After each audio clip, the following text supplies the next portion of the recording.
नको नको असू दे, तसंच आहे सगळं. तेवढंच आहे. हा स्टार्ट. अहो काय तुम्ही थांब थांब करायला. आई मला जगायचंय काय, मला हे सुंदर जग पाहायचंय काय. आई मला मारू नको काय, मला मारू नको. आई आई आई अगं मी बोलतीये, तुझी परीच म्हणतेस ना ग मला तू. पण तुला आई तरी कसं संबोधू ग. अगं कोणी कुणाला उगाचच भेटत नाही, तर ते जन्मोजन्मीचे ऋणानुबंध असतात. आपल्यात आहेत का असे ऋणानुबंध की ज्याने आपण भेटलोही आणि दुरावलोही. असो, कालच तुझं आणि बाबांचं बोलणं चोरून पोटातच ऐकलं ग. आजी आजोबांची इच्छा नाही ना ग माझा जन्म व्हावा म्हणून. सांग ना गाई, सांग ना. बाबा बाबा अहो बाबा बाबा तुम्हाला आवडते ना हो लेक माझी लाडकी पाहायला. बाबांची लेक लाडकीच असते ना हो. सांगा ना हो बाबा. बाबा तुम्ही आईला दवाखान्यात का घेऊन गेला होता हो. किती मोठमोठ्या मशीन्स होत्या तिथं, आणि त्यात मी किती छान दिसत होते ना. सांगा ना हो बाबा, बोला ना. आजी आजी आजी तू का दिलंस गायला ते औषध.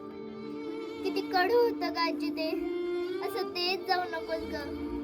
मला खूप त्रास होत होता, मला गुदमरून येत होतं ग. आजी तू पण एक मुलगी म्हणूनच जन्माला आलीस ना ग. मग माझं स्वागत तू नाही करणार तर अजून कोण करणार.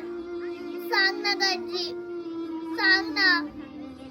आई हे आई आई तू का घेतलंस का ते औषध. किती कडू होतं काय ते. मला खूप त्रास होत होता, मला गुदमरून येत होतं ग. आई एकदा जन्माला घालून तरी बघ. तुझेच रूप तू पाहशील माझ्यात अनेकदा.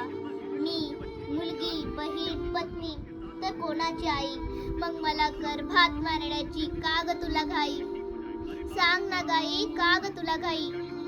मला समजते तुझी कोंडी, तुझी घुसपण, पण मी मुळीच त्रास देणार नाही. खर्चाचं म्हणशील तर मी अजिबात त्रास देणार नाही. मला नवीन कपडे नको ग. मी ताईचे जुने कपडे घालीन. शाळेत जाईन, ती ताईची जुनी दप्तर वापरेन, ताईची जुनी खेळणी खेळेन. मी शिकून खूप मोठी होईल. मी तुम्हाला जरा सुद्धा त्रास होऊ देणार नाही. आई आता तू सांग, उद्या तुम्हाला काढून टाकायला दवाखान्यात जाणार याचं दुःख मानून, की तूच काही क्षण माझ्यासोबत असणार याचा आनंद मानून. सांग ना गाई, सांग ना.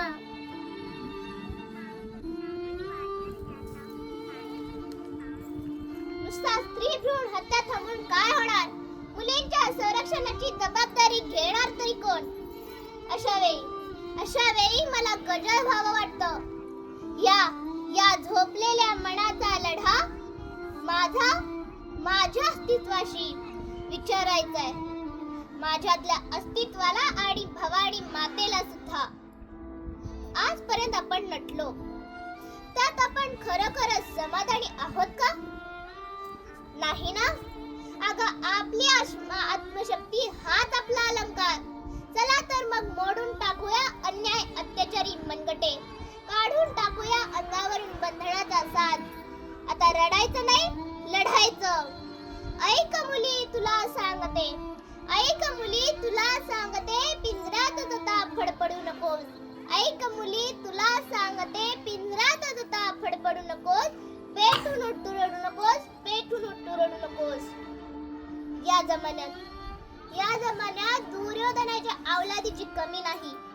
या जमान्यात दुर्योधनाच्या औलादीची कमी नाही. वाचवायला येईल कृष्ण कोणी याची सुद्धा हमी नाही. वाचवायला येईल कृष्ण कोणी याची सुद्धा हमी नाही. बांगड्या घातल्या माणुसकीने, अरे बांगड्या घातल्या माणुसकीने मदतीसाठी तू ओरडू नकोस.